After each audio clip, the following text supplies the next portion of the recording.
Bonjour à tous et à toutes. Je n'ai jamais réellement su pourquoi le texte du prophète Agé, qui demande la reconstruction du temple de Jérusalem, me revient constamment à l'esprit. En quoi cela me concerne-t-il? À l'époque où le prophète parle, les Hébreux sortis de l'exil sont préoccupés à reconstruire leur maison, à profiter de la liberté retrouvée. Après tout, cela est bien humain et semble logique. Or, il y a un hic. Les statistiques de l'époque révèlent que la terre reste stérile. Ils ont de belles maisons, mais meurent de faim. Ils travaillent beaucoup, mais gagnent peu et perdent le peu qu'ils ont amassé. Alors bien sûr, plus les difficultés s'accumulent, plus ils essayent de colmater les brèches. Ils s'activent de plus en plus. Pas une minute à perdre. Le plus urgent n'est-il pas de s'abriter, de se vêtir, de se nourrir? Le peuple dit: le temps n'est pas venu encore de reconstruire le temple du Seigneur. Agé leur dit en substance: stop. Arrêtez de vous agiter, de vous épuiser, asseyez-vous et réfléchissez. Faites un bilan, regardez autour de vous. Le constat est bien triste. Vous avez semé beaucoup pour récolter peu, vous mangez sans être rassasié, vous buvez sans avoir tout votre sou, vous mettez des vêtements mais ils ne vous donnent pas de chaleur, et celui qui se loue pour un salaire gagne le salaire pour une bourse trouée. Pourquoi cela arrive-t-il? Justement parce que le temple est en ruine et personne ne s'en inquiète. Personne n'a le temps pour ce qui semble un luxe. Question de priorité. Chacun peut comprendre qu'il faut agir. Oui, mais agir comment? Construire est le maître mot, mais pas sans réfléchir. Prendre du recul. Ne pas rouler le nez dans le guidon. Appliquez votre attention à votre manière d'agir, dit le prophète. Il me semble que le reproche n'est pas tant de s'occuper de ses affaires, mais d'en faire une priorité absolue, bien plus d'oublier que tout vient de Dieu. Dieu est absent. Il n'a pas de place dans le tourbillon de leur vie. Ce qui est bel et bien le point commun avec nous et notre époque. Alors que ce qui fait la spécificité de Dieu, la bénédiction, elle, est absente. L'abondance s'est retirée loin sur les hauteurs, loin de nos yeux, qui se tournent de moins en moins vers la montagne, d'où peut venir le secours, comme dit le psalmiste. La situation ressemble étrangement à ce qui se passait au commencement. Or, aucun produit des champs ne paraissait encore sur la terre, aucune herbe des champs ne poussait encore, car l'Éternel Dieu n'avait pas fait pleuvoir sur la terre, et d'hommes, il n'y en avait point pour cultiver la terre. Bien sûr qu'il y avait des hommes, mais réduits à l'état de machines à sous ou de bêtes de trait haletantes. Ce qui manque, ce sont des hommes avec un grand H, animés du souffle divin, des êtres parlants, porteurs de la lumière divine, sorte de temple où divin et humain se donnent la main. Salomon décrit très bien ce partenariat. Si l'Éternel ne bâtit la maison, ceux qui la bâtissent travaillent en vain. Si l'Éternel ne garde la ville, celui qui la garde veille en vain. En vain, vous levez-vous matin, vous couchez-vous tard, mangez-vous le pain de douleur, il en donne autant à ses bien-aimés pendant leur sommeil. La question « Comment agir ?» ne trouve sa réponse que dans ce sommeil qui est l'image du lâcher-prise, du recul nécessaire. En un mot, dans le repos, donc la confiance en celui qui nous a confié un peu de son souffle. Le cheminement d'Abraham me semble exemplaire pour nous aujourd'hui, où les priorités de la société en général sont majoritairement stériles. Pendant tout un temps, Abraham s'est battu contre les idoles de son père. En fait, il passait son temps à dénoncer le mal. Néanmoins, il ne construisait rien. C'était un pays où rien ne pouvait se construire. Violence et tristesse accaparaient toutes les énergies. Alors, un jour, Dieu lui dit « Quitte ce lieu, cette maison, va pour toi, c'est-à-dire trouve le souffle qui te poussera là-bas pour construire ta propre maison. Reviens à la source de la vie. Construis un temple au cœur de ta vie où je peux résider. » Bien sûr, pour Abraham, c'était un saut dans le vide, car il ne pouvait pas savoir où le va devait le mener. C'est grâce à la suite de son histoire que nous, aujourd'hui, nous pouvons tirer les leçons qui nous sont nécessaires pour sortir d'un climat de violence et de haine. Il nous faut du temps, de la réflexion, un changement de mentalité. Abraham a dû délaisser son ancien nom qui devient Abraham.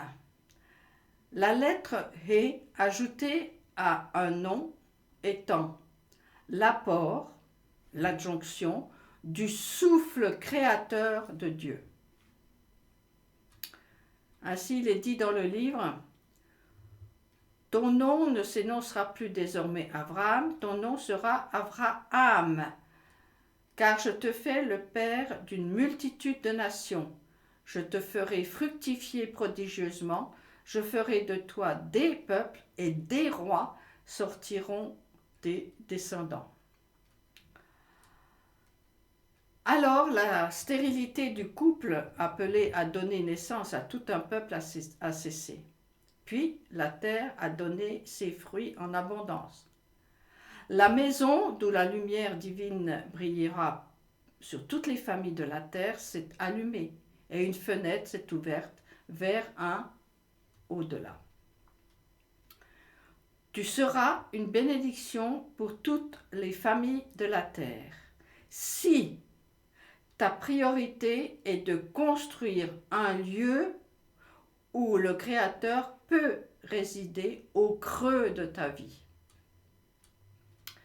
Comme pour Abraham et son épouse, nous sommes invités à faire une place au cœur de nos vies, d'où le souffle, qui est bénédiction, peut jaillir de notre terre et la rendre féconde.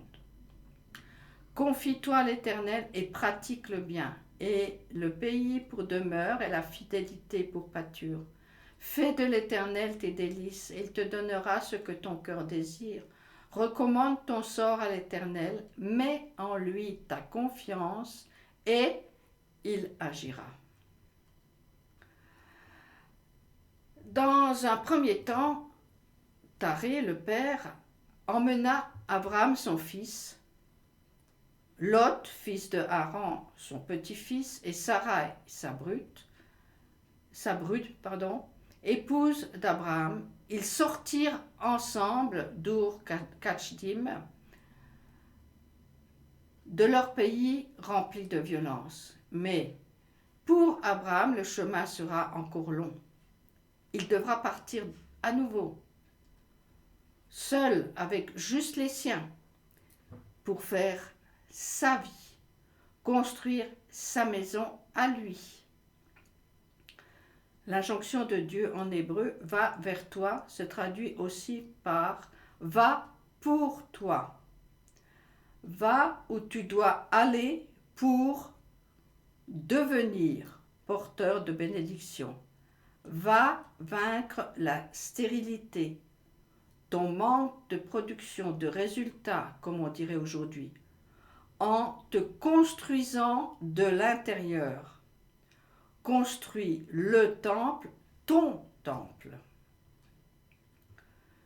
À l'époque d'Agé, tous les efforts des forces vives se sont focalisés sur l'apparent, le visible, le matériel, la réussite, la prospérité, ce qui frappe les yeux, alors que, comme le révèle Agé le prophète, l'intérieur est en ruine, vide du souffle, donc mort. Oui, tout fonctionne au mieux comme une machine, mais c'est ce que l'on appelle un mort vivant. Comment se construire à l'intérieur? Comment construire l'intérieur? C'est en réfléchissant à ce qui arrive.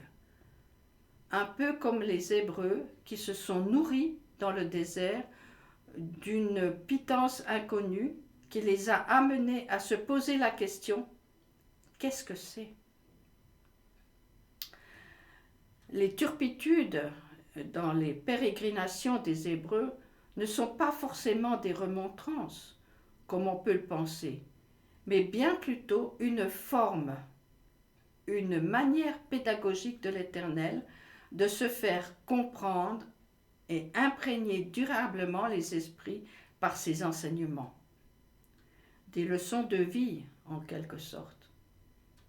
Ainsi nous lisons: afin de te faire connaître que l'homme ne vivra pas de pain seulement, mais que l'homme vivra de tout ce qui sort de la bouche de Dieu. Le prophète dit à ses contemporains: vous avez semé beaucoup pour récolter peu. Vous mangez sans être rassasiés. Vous buvez sans avoir tout votre sou. Vous mettez des vêtements, mais ils ne vous donnent pas de chaleur. Et celui qui se loue pour un salaire gagne le salaire pour une bourse trouée. Pourquoi?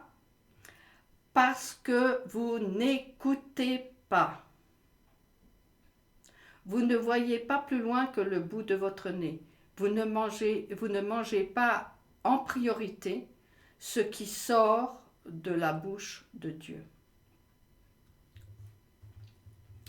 À travers la bouche d'Agé, ce qui est reproché au peuple, a fortiori à nous, c'est de ne s'occuper que de l'extérieur qui se construit avec des pierres, du bois, des métaux.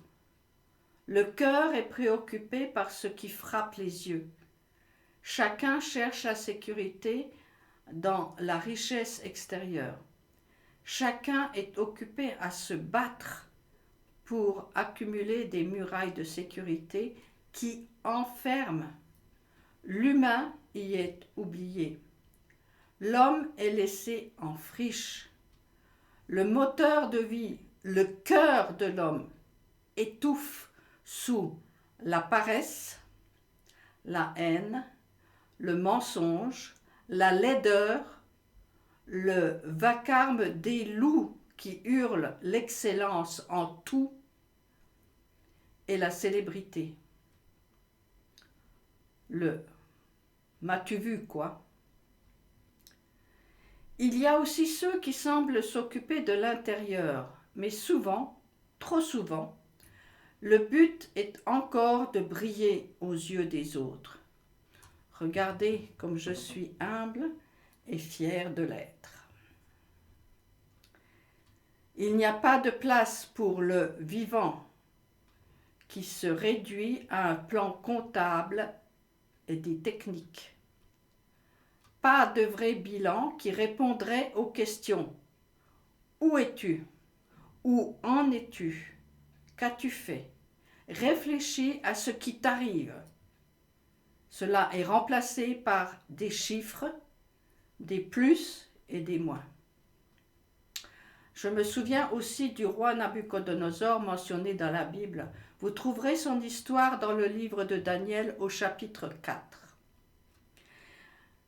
N'ayant pu finir son discours enflammé de ses réussites extérieures, il fut chassé de la société des hommes et son cœur devint semblable à celui des bêtes. Sa demeure fut avec les ânes sauvages. On lui donna, comme au bœuf, de l'herbe pour nourriture, et son corps fut humecté par la rosée du ciel, jusqu'à ce qu'il reconnût que le Dieu suprême est maître de la royauté des hommes et qu'il y appelle qui lui plaît. Il est devenu pour un temps fou, ou plutôt comme un animal. En fait, il était creux à l'intérieur. Nombreuses sont les affirmations où l'Éternel dit de ne pas prendre plaisir aux constructions extérieures qui masquent en fait une misère intérieure. J'en retiens une. Car ainsi parle le Très-Haut, dont la demeure est éternelle et dont le nom est saint. J'habite dans les lieux élevés et dans la sainteté, mais je suis avec l'homme contrit et humilié, afin de ranimer les esprits humiliés, afin de ranimer les cœurs contrits. Agissons comme le saumon, qui nage à contre-courant, seul, avec une idée fixe en tête, donner la vie. Le saumon ne cherche pas à changer le sens du courant. Il se bat contre le mal en construisant. C'est lui qui adapte sa trajectoire pour aller vers la vie. C'est lui qui se retourne, regarde vers la vie, laisse les idoles se battre entre elles. Il passe à travers, se fraye un chemin entre les adversités. Il va pour construire un monde nouveau. Il fait à contre-courant du courant ce qui est courant de l'homme courant qui ne parle que de compétition, de combat, de violence et de guerre. L'homme qui a retrouvé sa dignité cherche la porte vers la source de la vie au prix de sa vie extérieure. Il y laisse sa peau, mais tout peut recommencer. Voilà ce que j'avais à vous dire aujourd'hui. Soyez bénis en toutes choses et à bientôt.